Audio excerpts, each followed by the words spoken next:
Okay, so imagine this. You've got a monk deep in meditation, right? And suddenly he kind of becomes a temporary shelf for stolen goods from 500 robbers. Yeah, it sounds almost unbelievable, doesn't it? Like something out of a legend. Totally, but this is actually the core of what we're digging into today. Exactly. It's a really remarkable story, and we're looking at a few accounts specifically, excerpts from the Khānukoṇḍañña Thera. Different versions, same core story. And these all trace back to the Buddha himself telling this story. That's right. While he was at Jetavana Monastery talking about this monk, Khānukoñḍañña Thera. So our mission today is, well, to follow this wild chain of events. They really get the deeper meaning behind it all. Precisely. All right, let's get into it then. So this monk, Khānukoñḍañña Thera, before he ended up holding all that loot, what's his background? Well, the sources say he got his meditation instructions directly from the Buddha. Okay. Then he heads off into the forest to practice. Really dedicates himself. And he achieves arahantship, which is, Yep. well, can you remind us exactly what that means in this context? It's a big deal, right? Oh, it's a huge deal. Yeah.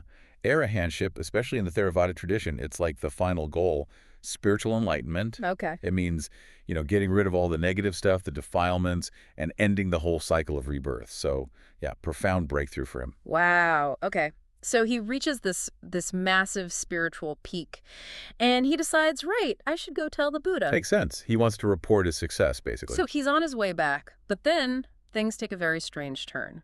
Enter 500 robbers. Yeah, 500 of them. And they've just raided a village. So they're carrying all their plunder, bundles of goods, the texts say on their heads. Exactly. Imagine that, carrying heavy bundles, probably for a long distance. They were completely exhausted. Wiped out. So they spot this flat rock. Perfect place to crash, right? Seemed like it. Just a spot to rest and recover. Now here's the twist. At that exact same rock, our Thera, also tired from his own journey. He'd stop there, too. But he wasn't just, resting his eyes. He was in jhana, deep meditative absorption. What exactly is jhana? It's more than just being focused, isn't it? Oh, definitely. Jhana refers to these advanced states of meditation. Yeah. Very deep concentration, incredibly tranquil. Right. Your mind and body become really, really still. It leads to this profound sense of peace, clarity. He would have been exceptionally still. And that stillness, Yeah. that's what causes the big mistake. Apparently so. Because these 500 robbers show up, totally exhausted. And they look at the meditating Thera, And they think he's a tree stump. a tree stump. The text even uses the word kanupo, which literally means stump or post. It seems hard to believe 500 guys all making the same mistake. Well, think about how tired they were. Probably wasn't great lighting either. True. And, in that state, maybe not paying close attention, a still figure maybe doesn't look quite human if you're not expecting someone. Okay, yeah, I can see that. Exhaustion makes you see things differently or not see things at all. Right. So they're exhausted. They think he's a stump. And one by one, all 500 of them start piling their bundles, their stolen goods, onto his head and around him. Can you picture it? This deeply meditating monk just gradually vanishing under 500 bundles of loot. It's absurd. And then what? Then, totally spent, the robbers just collapse and fall asleep right there around him. Completely clueless that their makeshift luggage rack is actually an enlightened being. Exactly. So you have this incredibly serene figure literally bearing the weight of their bad deeds, and they have no idea. Until morning. Right. Dawn breaks, the robbers start waking up, start reaching for their bundles. And then they see him. Yep. Properly this time, in the daylight. Yeah. And the realization hits. That's not a tree stump, that's a person. And they freak out, right? The texts say they thought he was an amanusa. A non-human being. What does that mean exactly? Like a ghost or a spirit? It's a general term, yeah. Yeah. Something not human. Could be various kinds of supernatural beings. Some may be considered dangerous. So seeing this figure emerge from under their stuff, Yeah. they were terrified. Understandably, they try to run away. They try to flee, yeah. But the Thera, coming out of his deep meditation, He stops them. he speaks. Just calmly says, "Do not be afraid, lay devotees. I am a renunciant." Wow. That must have just cut right through the panic. Absolutely. Imagine hearing that calm voice after thinking you just used some kind of spirit as a coat rack. It shattered their fear, their whole misunderstanding. And they realize how badly they messed up. Totally. The texts say they just fall down at his feet, prostrating, apologizing over and over for mistaking him for, well, a piece of wood. A complete 180. But it gets even wilder, doesn't it? The leader steps up. Yes, the leader of the robbers, he's obviously deeply affected by this whole thing. The Thera's calmness, maybe their own foolishness. And he asks to become a monk, right there, under the Thera. Exactly. He wants to ordain. It's a huge shift. The sources don't spell out his exact thoughts, but you can imagine. Yeah, the contrast, their violent night, his absolute peace, maybe the fact that Thera wasn't angry. That likely played a huge part. Seeing that serenity, that lack of judgment, after what they'd done, it could definitely trigger something profound, a desire for a different way. And then, it's not just the leader. Nope. The other 499 see their leader doing this, and they all want in too. All of them.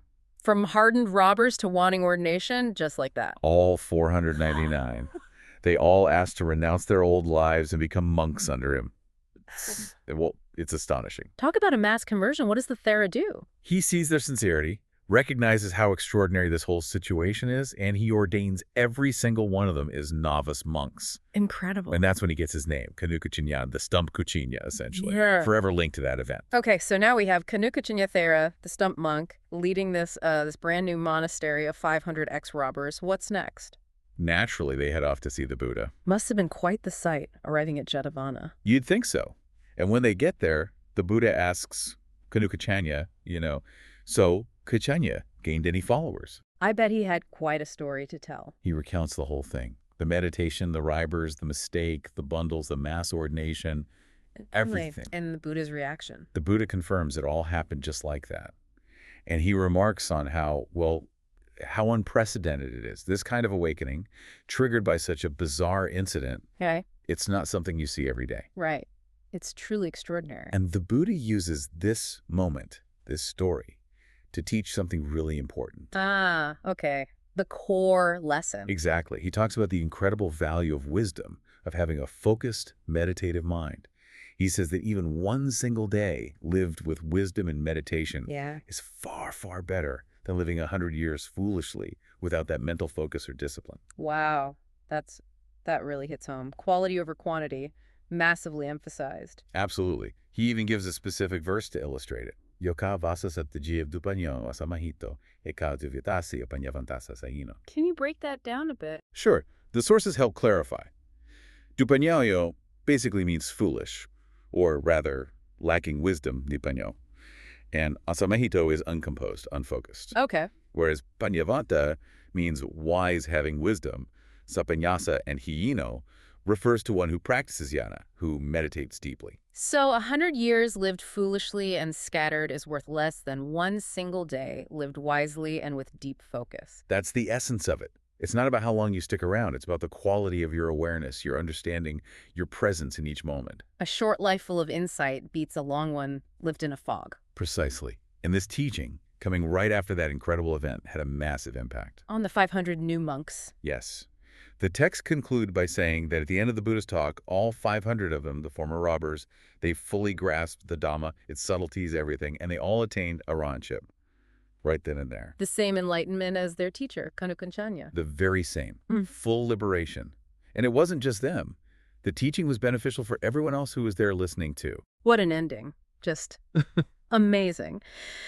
So let's try and wrap this up. We have a monk meditating, gets mistaken for a tree stump by 500 robbers. Who pile their loot on him. Right, which then somehow leads to their complete spiritual transformation and ordination. Triggered by his calm presence and their own realization. And this whole unbelievable story becomes the basis for the Buddha teaching that one day lived wisely is better than a century lived foolishly. It really underscores the power of mindfulness and wisdom. The aha moment for me is just how transformation can come from the absolute weirdest places. A total misunderstanding leads to enlightenment for 500 people. It's that unpredictability, isn't it? These men were on a path of, crime and violence, and then this chance encounter, the Thera's peacefulness, it completely flipped their script. Right. It really shows that potential for change exists in everyone, no matter their past. And the Buddha's teaching drives it home. It's the quality of your inner life, that wisdom and focus, that gives existence its real value, not just ticking off the years. It really does make you pause, doesn't it? It makes you think about your own life. Have you ever had one of those moments, maybe not involving robbers and tree stumps, but where some random encounter, something unexpected, just shifted your whole perspective?